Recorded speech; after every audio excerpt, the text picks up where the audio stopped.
Hello friends, मैं हूं पूनम बिष्ट अल्मोड़ा की पहाड़न। अपनी हर वीडियो में मैं आपसे हमारे उत्तराखंड, हमारी देवभूमि से जुड़ी छोटी से छोटी और बड़ी से बड़ी हर ख़ास और आम बात के बारे में डिस्कशन करने की पूरी कोशिश करती हूँ। पिछली वीडियो में मैंने आपसे बात की थी मंडुवे के आटे के बारे में, इसकी खूबी के बारे में, और मुझे प्राची भाकुनी ने कमेंट भी किया था कि इसके अब बिस्किट और कुकीज़ भी बनती है। और बिल्कुल प्राची, अब ये इसका सिर्फ दायरा गांव में रोटी बनने तक नहीं सीमित रह गया है। इसको जो जिस तरीके से इसे खा सकता है, आज के दौर के अनुसार भी इसको शेप दिया जाने लगा है, इसको उसी तरीके से लोगों के सामने लाया जाने लगा है। तो क्योंकि मैंने पिछली बार आपसे बात की थी मंडुवे के आटे के बारे में, तो आज मैं मंडुवे के आटे की रोटी बनाने जा रही हूँ। तो मैंने सोचा क्यों ना मैं आपके साथ ये एक वीडियो बनाऊँ और आपके साथ ये शेयर करूँ। साथ ही साथ ये मंडुवे का आटा गूँथते गूँथते मैंने सोचा कि मेरे पास जो भी अभी पहाड़ी चीज़ है, चाहे वो कोई सब्जी है, चाहे कोई मसाला है, वो कुछ भी है, मैं हर चीज़ के बारे में आपसे बात करूं। तो जो मेरी फ्रेंड, आपको याद होगा मैंने बताया था कि मेरी फ्रेंड इसे लेकर आई थी देहरादून से। तो देहरादून से वो मेरे लिए एक और चीज़ लेकर आई है आजकल, क्योंकि ये है गदू। आधा मैं काट के बना चुकी हूँ, आधा मेरे पास रखा हुआ है। एकदम फ्रेश है, एकदम ऑर्गेनिक है, उत्तराखंड से आया है, इसीलिए ये मेरे लिए बहुत ख़ास है। तो गदू के बारे में, उत्तराखंड के गदू के बारे में मैं आपसे बोलना चाहूँगी कि ये जो हरे वाले, जो ये बिल्कुल छोटे छोटे जब ये गदू होते हैं, मैंने खुद देखे हैं। इनको लग वाला पौधा बोलते हैं, क्योंकि होते हैं क्रॉलर्स, यानी कि जो नीचे ज़मीन पर रेंगते हुए इनका पौधा बड़ा होता है। तो मैं देखती थी बचपन में खूब सारे छोटे छोटे जो हैं वो मेरी अम्मा तोड़ कर लाती थी और उनको बोलती थी कौं कौं जो छन उनका जल्दी बड़े लियो। तो वो जो कौं कौं वाले गद्दू होते हैं वो बहुत जल्दी मेल्ट हो जाते हैं जब बनते हैं, और बहुत ही स्वादिष्ट होते हैं। साथ ही जो इसकी कौं कौं पात होते हैं ना, कौं मतलब कोमल कोमल पत्तियाँ, उनकी भी सब्जी बनती है और उनके पकोड़े भी बनाए जाते हैं गाँव में।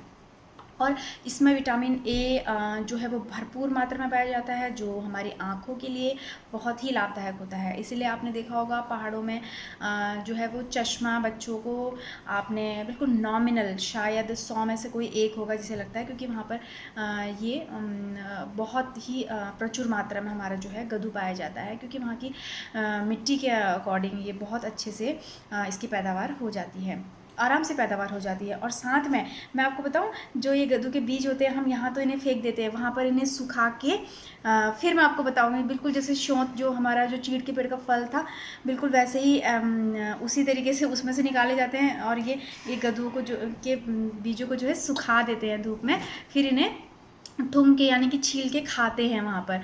और साथ में यहाँ पर तो ये देसी जगहों पर तो इनका इस्तेमाल मिठाइयों में भी होता है, और कई तरह के कुजिन्स में इनका इस्तेमाल होता है। और साथ में मैं आपको एक और बात बताती हूँ गद्दू के। जो गद्दू हमारे पीले रंग के हो जाते थे ना, जो जो जो हमारी दादी नानी जो तोड़ती नहीं थी, जो पीले रंग के बड़े बड़े गद्दू हो जाते थे, इतने बड़े बड़े, उनका कलर फिर उनको उबाल कर खाते थे। कोई नमक मिर्ची ऐड नहीं करनी, कुछ नहीं करना, वो बिल्कुल येलो कलर का हो जाता था। और उसे इतने बड़े बड़े उसके पीस करके, खपीर खपीर कहते हैं जिसे पीसेस को, खपीर करके उसको जो है हमारी मम्मा प्रेशर कुकर में उबाल देती थी, फिर उन्हें खाने का अलग मज़ा होता था। क्या आपने कभी खाया है? मुझे कमेंट में ज़रूर बताइएगा। मैंने तो खाया है और बहुत टेस्टी होता है। तो साथ में जो है इसमें पोटेशियम होता है, विटामिन सी भी होता है। और आपने देखा होगा यहाँ पर एक जुकीनी होती है जो बिल्कुल इसी तरह की होती है, लंबा वाला कद्दू से बोल सकते हैं। इसका नाम सीताफल और कद्दू और पेठा ये भी होता है। तो हमारे उत्तराखंड में जो है इसके जो स्वाद है उसका वो अलग ही होता है। उत्तराखंड की हर चीज़ का स्वाद अलग होता है, छोटी से छोटी, बड़ी से बड़ी। और आज मैंने इसकी जो है सब्जी भी बनाई है, मैं आपको दिखाती हूँ। मैंने इसकी सब्ज़ी भी बनाई है। ये देखिए, मैं एक मिनट लाइट जलाती हूँ। ये देखिए, मैंने आज कद्दू की सब्जी बनाई है। देखिए, इसमें मैंने अजवाइन का तड़का लगाया है, क्योंकि अजवाइन जो है वो बहुत ही अच्छा टेस्ट देती है। और क्योंकि ये हमारे बड़े बूढ़े बताते हैं, मेरी अम्मा बताती थी कि ये बादी माना जाता है, बादी हो जाता है ये, क्योंकि ठंडा इसे माना जाता है कि ठंडा हो जाता है। तो इसीलिए इसे जो है अजवाइन का तड़का इसमें लगाते हैं। और भी कई तरीके से इसे बनाया जाता है। इसे खट्टा मीठा गद्दू भी बनाया जाता है, इसमें गुड़ डाल के, इसमें मलाई डाल के वो भी बनाया जाता है। लेकिन मैंने एक सिंपल सा सब्ज़ी बनाया है, क्योंकि उत्तराखंड से आए हुए किसी भी चीज़ को आप पानी में भी उबाल कर खाएंगे तो वो भी बहुत वहाँ का तो पानी ही बहुत टेस्टी होता है।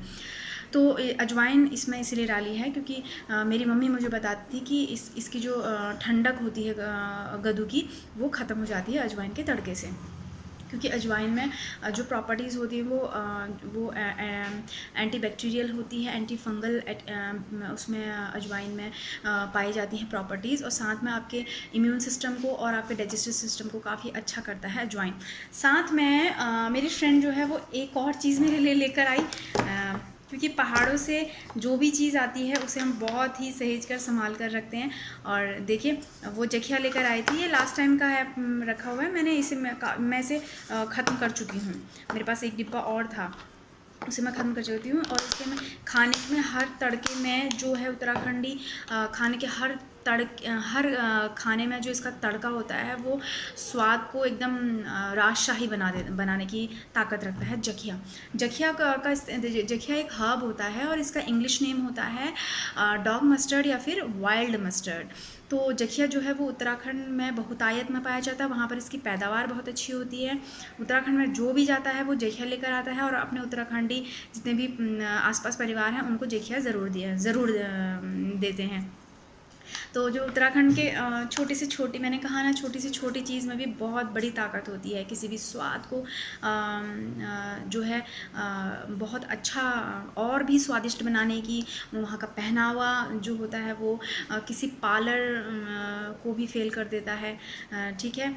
तो इसमें जो इसकी जो मैं आपको इसके बारे में बताती हूँ। जो जखिया है वो बुखार अगर आपको है, आपको खांसी है, आपको पेट से संबंधित कोई बीमारी है, तो जखिया बहुत ही लाभदायक होता है। और हाँ, जखिया के जो पत्ते होते हैं वो कान में अगर कोई आपकी दिक्कत है तो कान में उसे पीस कर भी डाला जाता है, उसके रस को, उससे भी बहुत ज़्यादा हेल्पफुल होते हैं जखिया के पत्ते।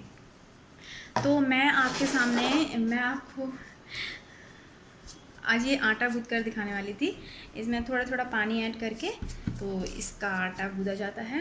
तो मैं इसे आज, क्योंकि मैंने पहाड़ी गद्दू की सब्ज़ी बनाई है, तो मैंने सोचा कि पूरा पहाड़ी जो है व्यंजन कंप्लीट किया जाए। जब पहाड़ी सब्ज़ी बनी है तो रोटी भी पहाड़ी बनाई जाए। तो इसमें जो है पानी बहुत कम लगता है, क्योंकि ये बहुत ही जो है कम पानी सोखने वाला होता है। और देखिए, जितना आप ये बहुत जल्दी गीला हो जाता है, और गीला हो भी गया है मुझसे,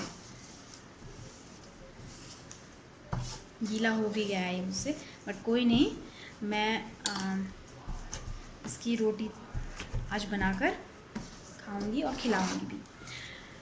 तो इसकी मैंने आपको बताए थे फ़ायदे। देखिए, ये गूँधने के बाद थोड़ा सा और इसमें थोड़ा सा मेहनत करें, काला आटा बन जाता है। इसके बिस्किट भी बनने लगे हैं, इसकी कुकीज़ बनने लगी हैं। और साथ में ये, क्योंकि ये रागी होता है, इसीलिए रागी के तो बहुत ज़्यादा फ़ायदे होते हैं। तो इसे मेरी जो सासू माँ है वो इसका कसार भी बनाती थी, यानी कि इसके आटे को घी में भूनकर उसमें थोड़ा गर्मियों में गुड़ मिलाकर, सर्दियों में चीनी मिलाकर उसमें पानी मिलाइए, उसे हलवे की तरह बना दीजिए, वो होता है कसार। तो कसार बनाती थी। और मेरे हस्बैंड बताते हैं कि उसे वो कसार को काला प्रसाद कहते थे।